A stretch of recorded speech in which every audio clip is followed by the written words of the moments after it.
अभी हाल ही में सेबी ने अपना नया प्रोडक्ट SIF यानी कि स्पेशलाइज्ड इन्वेस्टमेंट फंड लॉन्च किया है, जिसके कई सारे NFO भी आ चुके हैं, कुछ के NFO अभी भी चल रहे हैं।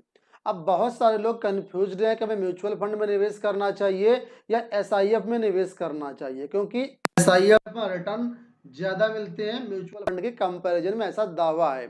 तो हकीकत क्या है इस वीडियो में जानेंगे। आप वीडियो को अंत तक देखना। वीडियो में आगे बढ़ने से पहले आपको बता दूं, मेरा नाम है ब्रजेंद्र गौतम और मैं हूँ एक फाइनेंशियल डॉक्टर। मेरा लाइफ का उद्देश्य है कि अपने जीवन काल में मुझे 1000 लोगों की हेल्प करनी है उनकी फाइनेंशियल प्लानिंग करने में। अगर आप भी अपनी financial planning free of cost कराना चाहते हैं तो आप लोग हमसे संपर्क कर सकते हैं। दोस्तों पीपीटी आपके सामने आ चुकी है। यहाँ पर आप लोग देख सकते हैं कि म्यूचुअल फंड वर्सेस SIF, यानी कि ऐसे में डिफरेंसेस आपको बताना चाहूंगा जो कि हर एक इन्वेस्टर को पता होना चाहिए कि क्या बेसिक अंतर है। सबसे पहले बात कर लेते हैं कि म्यूचुअल फंड और SIF आखिर किस तरीके से काम करते हैं। तो देखिए, म्यूचुअल फंड में आप लोग जानते हैं पूल्ड इन्वेस्टमेंट होता है। बहुत सारे लोग अपना अपना SIP के जरिए पैसा देते हैं, वो जा करके पैसा आपका एक पूल्ड फंड में, पूल्ड अकाउंट में इकट्ठा हो जाता है। इसके बाद जो फंड मैनेजर अपनी रिसर्च के अनुसार उसको अलग अलग स्टॉक्स में निवेश करता है, अलग अलग सेक्टर में निवेश करता है। इसके बाद जो भी रिटर्न आता है वो आपको दिया जाता है। ठीक है, तो ये होता है बेसिकली म्यूचुअल फंड। SIF में क्या है, SIF में भी सेम यही चीज है। बहुत सारे लोग अलग अलग जो इन्वेस्टर होंगे यहाँ पर फंड मैनेजर को पैसा देंगे। फंड मैनेजर अपने नॉलेज के अनुसार, अपने रिसर्च के अनुसार उसको अलग अलग स्टॉक्स में, अलग अलग सिक्योरिटी में, यानी कि इक्विटी में, डेट में, हाइब्रिड में, अलग अलग वो निवेश करेगा अपने एक्सपर्टाइज के अनुसार। तो बेसिकली देखा जाए तो दोनों का एम है, जो दोनों का वर्किंग मेथड है वो लगभग सेम है, थोड़ा सा अंतर है, उसको हम डिटेल से समझेंगे। अब बात करते हैं कि म्यूचुअल फंड वर्सेस SIF में निवेश करने के लिए कम से कम कितना पैसा हमारे पास होना चाहिए। तो म्यूचुअल फंड में अगर आप SIP करना चाहते हैं तो यहाँ पर आप 100 रुपए से अपनी SIP शुरू कर सकते हैं। वहीं पर अगर आप लमसम करना चाहें तो 5000 रुपए से आप लमसम भी कर सकते हैं। ये मिनिमम कंडीशन है, इसके ऊपर जितना आप ज़्यादा निवेश करेंगे रिटर्न भी उसी के अनुसार आपका आएगा, उतना ही ज़्यादा पैसा आपका बनेगा, लेकिन मिनिमम 100 रुपए से स्टार्टिंग हो जाती है। म्यूचुअल फंड का उद्देश्य ये कि हर एक व्यक्ति को सेविंग की हैबिट बनाना और धीरे धीरे लॉन्ग टर्म में वेल्थ क्रिएट करके देना।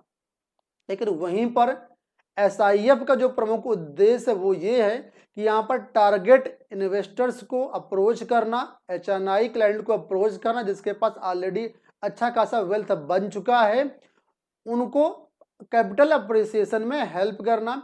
इसके साथ ही जो टैक्टिकल जो एसेट एलोकेशन होता है उसके माध्यम से हाई ग्रोथ दिलाना, यानी कि ज़्यादा से ज़्यादा पैसा बना करके देना। अब बात करते हैं दोनों में इन्वेस्टमेंट स्ट्रेटजी क्या क्या होती है। तो देखिए, म्यूचुअल फंड में लॉन्ग ओनली अप्रोच होती है। अब इसका क्या मतलब होता है, लॉन्ग का मतलब होता है जो भी पैसा हम म्यूचुअल फंड SIP में देते हैं उस पैसे से फंड मैनेजर केवल स्टॉक्स को बाई कर सकता है, शॉर्ट सेलिंग नहीं करता है। शॉर्ट सेलिंग सिर्फ और सिर्फ यहाँ पर हेजिंग पर्पज से अलाउड है, बाकी शॉर्ट सेलिंग यहाँ पर अलाउड नहीं है। ठीक है, दूसरा जो SIF होता है यहाँ पर लॉन्ग भी है और शॉर्ट भी है। लॉन्ग का मतलब म्यूचुअल फंड की तरह यहाँ पर जो फंड मैनेजर आपके पैसे को अलग अलग स्टॉक्स में, अलग अलग सिक्योरिटी में इन्वेस्ट करेगा, मतलब सिक्योरिटीज को खरीदेगा, लेकिन जरूरत पड़ने पर यहाँ पर फंड मैनेजर शॉर्ट सेलिंग भी कर सकता है। अब अगर आप शॉर्ट सेलिंग नहीं जानते तो थोड़ा सा मैं आपको बता देता हूँ। ऐसी कोई सिक्योरिटी या ऐसा कोई स्टॉक जो आपके पास है नहीं वर्तमान में, लेकिन उसको आप पहले ही बेच दें और बाद में उसको खरीदें, तो ये होता है शॉर्ट सेलिंग। ट्रेडिंग वाले व्यक्ति अच्छे से जानते होंगे शॉर्ट सेलिंग क्या होता है, लेकिन अगर आपको इतनी डीप नॉलेज नहीं है तो आप छोड़ दीजिए इस चीज़ को। बस ये समझिए कि म्यूचुअल फंड ज़्यादा सेफ है और SIF थोड़ा सा रिस्की है। ठीक है, बाकी इसको डिटेल्स में और समझाऊंगा। चलिए, अब यहाँ पर हम बात कर लेते हैं डेरिवेटिव्स। अब लेवरेज के क्या रूल्स हैं। ठीक है, म्यूचुअल फंड जो है कंजर्वेटिव अप्रोच को फॉलो करता है, लेकिन SIF जो है इनहैंस्ड फ्लेक्सिबिलिटी अप्रोच को फॉलो करता है। अब इसका क्या मतलब है, देखिए म्यूचुअल फंड में लेवरेज अलाउड नहीं है, सेबी इसको अलाउड नहीं करता है, डेरिवेटिव्स अलाउड हैं, लेकिन कितना अलाउड है? सिर्फ हेजिंग पर्पज से और रीबैलेंसिंग पर्पज से ही म्यूचुअल फंड में जो डेरिवेटिव्स है अलाउड है। डेरिवेटिव्स का मतलब होता है फ्यूचर ऑप्शंस, जिसको आप ट्रेडिंग भी कह सकते हैं। ये म्यूचुअल फंड में बहुत कम अलाउड है, सिर्फ हेजिंग पर्पज से। इससे क्या होता है कि यहाँ पर रिस्क कम हो जाता है और कैपिटल हमारी जो है थोड़ा सा सुरक्षित रहती है। लेकिन वहीं पर SIF में क्या है, यहाँ पर भी म्यूचुअल फंड की तरह लेवरेज तो अलाउड नहीं है, लेकिन यहाँ पर जो है शॉर्ट पोजीशंस 25% तक अलाउड है। यानी कि डेरिवेटिव्स यहाँ पर 25% तक फंड मैनेजर यूज कर सकता है, जरूरत पड़ने पर, मौका पड़ने पर। ठीक है, इससे क्या होता है, जब डेरिवेटिव्स फंड मैनेजर यूज करेगा, डेरिवेटिव्स करेगा, तो यहाँ पर रिटर्न ज्यादा आने के चांसेज हैं। इस वजह से हम कहते हैं कि SIF में रिटर्न हमको ज्यादा मिल सकती है। ठीक है, अब कितने ज्यादा रिटर्न मिल सकते हैं वो भी मैं आपको बताऊंगा। उससे पहले कुछ चीजें उनको आप समझ लीजिए। जैसे कि आप लोग जानते हो कि म्यूचुअल फंड में दो टाइप होते हैं बेसिकली। एक होता है इक्विटी, जहां पर शेयर मार्केट में पैसा निवेश होता है। दूसरा होता है डेट, जहां पर गारंटेड या फिक्स इंस्ट्रूमेंट में पैसा यहाँ पर निवेश होता है। तो म्यूचुअल में फंड में कुछ कंडीशंस, जैसे कि डेट अगर सिंगल कंपनी में करना है तो 10% से ज्यादा नहीं कर सकता है फंड मैनेजर। ठीक है, और अगर किसी पर्टिकुलर सेक्टर में करना है तो 20% से ज्यादा फंड मैनेजर नहीं कर सकता है। लेकिन SIF में सिंगल कंपनी में डेट के लिए 20% की लिमिट है और सिंगल सेक्टर में 25% की लिमिट है। तो जो लोग बैलेंस एडवांटेज फंड लेते हैं या एग्रेसिव लेते हैं या कंजर्वेटिव लेते हैं या प्योर डेट फंड लेते हैं, उनको थोड़ा सा ज्यादा समझ में आएगा। ठीक है, चलिए बात कर लेते हैं यहाँ पर ट्रांसपेरेंसी की। तो ट्रांसपेरेंसी में दोनों ट्रांसपेरेंट हैं, म्यूचुअल फंड हो या SIF, दोनों सेबी द्वारा रेगुलेटेड हैं, कोई दिक्कत वाली बात नहीं है। अब यहाँ पर हम बात कर लेते हैं रिटर्न के बारे में। आप लोग जानते हैं कि म्यूचुअल फंड में सब लोग कहते हैं 12% रिटर्न मिलेगा, 12% रिटर्न मिलेगा। तो ये एक मिनिमम रिटर्न एज्यूम किया जाता है, हालांकि ये रिटर्न फिक्स नहीं होता है। म्यूचुअल फंड में 12% या 15% कुछ भी फिक्स नहीं होता है, मार्केट के अनुसार, फंड के अनुसार आपको ये मिलता है। तो म्यूचुअल फंड में जहां पर 12% एज्यूम्ड रिटर्न आप मान सकते हैं, वहीं पर SIF में आप 18% जो है रिटर्न एज्यूम कर सकते हैं। अब आप देख ही सकते हैं कि SIF में रिटर्न ज्यादा है, तो जब रिटर्न ज्यादा है तो यहाँ पर रिस्क भी ज्यादा होगा। तो यहाँ पर देखा जाए तो म्यूचुअल फंड की तुलना में लगभग 2 से 3 गुना ज्यादा रिस्क होता है SIF में, क्योंकि यहाँ पर शॉर्ट सेलिंग भी होती है, ट्रेडिंग भी होती है, जिसका फायदा मिल भी सकता है और नहीं भी मिल सकता है, तो रिस्क बढ़ जाता है। अब बात करते हैं कि म्यूचुअल फंड और SIF किन लोगों के लिए, इनकी टारगेट ऑडियंस क्या है। तो आपको बता दूं कि म्यूचुअल फंड उन लोगों के लिए जो बिगिनर हैं, नए हैं, 1000, 2000, 5000, 10,000, 20,000 रुपए निवेश करना चाहते हैं, बहुत ज्यादा पैसा नहीं डालने की हिम्मत है उनकी, उनके लिए म्यूचुअल फंड है। SIF उन लोगों के लिए जिनके पास ऑलरेडी 10, 20 लाख, 30 लाख, 50 लाख पैसा ऑलरेडी बन चुका है और वो अपने पैसे को और ज्यादा ग्रोथ करना चाहते हैं, रिस्क ज्यादा लेना चाहते हैं, उन लोगों के लिए है SIF। अब बात करते हैं कि म्यूचुअल फंड और SIF में प्रोस और कॉन्स क्या है। प्रोस कॉन्स का मतलब होता है कि इसके फायदे क्या है, नुकसान क्या है। सबसे पहले बात करते हैं म्यूचुअल फंड के फायदों के बारे में। तो म्यूचुअल फंड में इजी एंट्री है। अगर आप SIP करना चाहते हैं तो मात्र 100 रुपए से अपना निवेश शुरू कर सकते हैं। कोई भी व्यक्ति 100 रुपए से निवेश कर सकता है। दूसरा, म्यूचुअल फंड काफी समय से चल रहा है, बहुत लोग म्यूचुअल फंड में निवेश कर रहे हैं, इस वजह से यहाँ पर लिक्विडिटी का कोई इशू नहीं रहता है। लिक्विडिटी का मतलब जब भी अपना म्यूचुअल फंड बेचना चाहते हैं, पैसा निकालना चाहते हैं, तो बड़े आराम से पैसा आपका निकल जाएगा, कोई भी दिक्कत नहीं होती है। तीसरा, ट्रांसपेरेंसी बहुत ज्यादा है। ठीक है, सिक्योरिटी बहुत ज्यादा है म्यूचुअल फंड में, क्योंकि यहाँ पर मेन उद्देश्य ये कि कैपिटल को प्रोटेक्ट करना और इन्वेस्टर को जहां तक संभव हो सके उनको जो है सुरक्षा देना, सेबी का प्रमुख उद्देश्य ये है।